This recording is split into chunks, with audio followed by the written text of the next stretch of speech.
राधे राधे प्यारे भक्तों, श्याम सदा शिव चैनल में आप सभी का स्वागत है। आज हम आपके लिए लेकर आए हैं सोमवती अमावस्या की व्रत कथा। आइए शुरू करते हैं। एक साहूकार के 7 बेटे और 7 बहुएं थी। एक बेटी थी। साहूकार के घर में जोगी भिक्षा लेने आता था तो साहूकार की बहू भिक्षा दे देती थी। जब कभी भी साहूकार की लड़की भिक्षा लेकर जाती तो जोगी भिक्षा नहीं लेता था। वह कहता, लड़की तो सुहागन है पर भाग्य से दुर्भाग लिखा है। यह सुनकर लड़की सुबकने लगी। माँ ने पूछा, बेटी तुझे किस बात की चिंता है? तो वह लड़की बोली, वह जोगी भिक्षा लेने लिए आता है। वह कहता है कि तो सुहागन पर तेरे भाग्य में दुहाग लिखा है। यह बात सुनकर माँ बोली, उस जोगी की बात मैं सुनूंगी। अगले दिन माँ छिपकर बैठ गई। जोगी भिक्षा लेने आया। लड़की भिक्षा देने लगी। इस बार भी जोगी ने वैसा ही कहा। इतनी बात सुनकर माँ निकल कर आ गई। बोली, एक तो हम तुम्हें भिक्षा देते हैं, ऊपर से तुम हमें गाली देते हो। जोगी बोला, मैं गाली नहीं देता, सच्ची बात कहता हूँ। इसके भाग्य में ऐसा ही लिखा है। तब माँ बोली, अगर तुम्हें इतना ही मालूम है तो इसके बचने का उपाय भी मालूम होगा।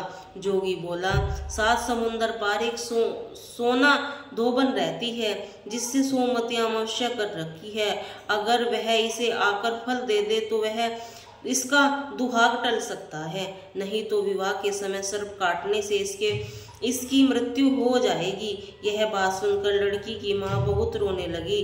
अब माँ सोना धोबन के पास गई। रास्ते में बहुत तेज धूप पड़ रही थी। वह एक पीपल के पेड़ के नीचे बैठ गई। पेड़ पर गरुड़ पंखनी का बच्चा रहता था जिसे सांप डसने आया तो सुहागनी ने सांप को मार डाला और बच्चे को बचा लिया। जब गरुड़ पंखनी आई तो सब जगह खून देखकर साहूकारनी की चोंच मारने लगी। साहूकारनी बोली, मैंने तो तेरा बच्चा बचाया है। अब गरुड़ पंखनी बोली, तूने मेरे बच्चे को बचाया है, कुछ मांग ले। साहूकारनी बोली, पहले वचन भरो। गरुड़ पंखनी बोली, मैं तुम्हें वचन देती हूँ। साहूकारिन बोली, मुझे 7 समुंदर पार सोना धोबन के घर छोड़ दो। अब गरुड़ पंखनी ने उसे सोना धोबन के घर छोड़ दिया। वहां जाकर साहूकारी ने सोचा, अब इसके कैसे मनाऊं। सोना धोबन के घर 7 बहुएं थी जो कि घर का काम करने के लिए आपस में हर समय लड़ती झगड़ती थी। रात को जब सो जाती तो साहूकारिन सोना धोबन के घर जाती, उनका सारा काम कर देती।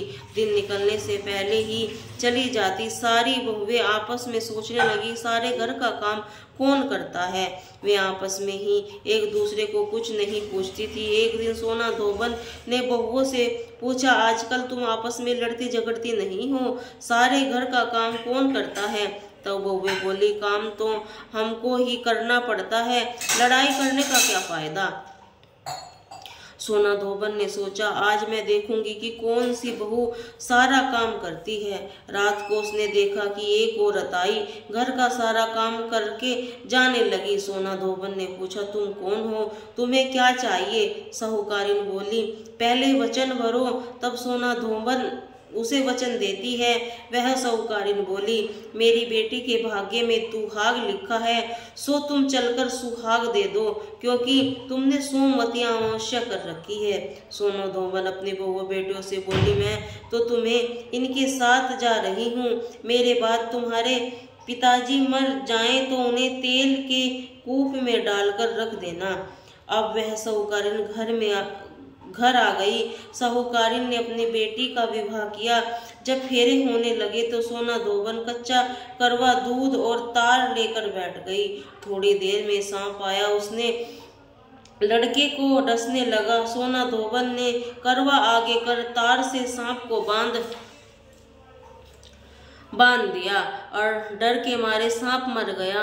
तब सोना धोबन ने उसे सुहाग दिया। बोली, जितनी अमावस्या मैंने करी है उन सब का फल साहूकार की बेटी को मिले और आगे करो उसका फल मेरे पति और मेरे बेटे को मिले। हर कोई सोमवती की जय जय बोलने लगे।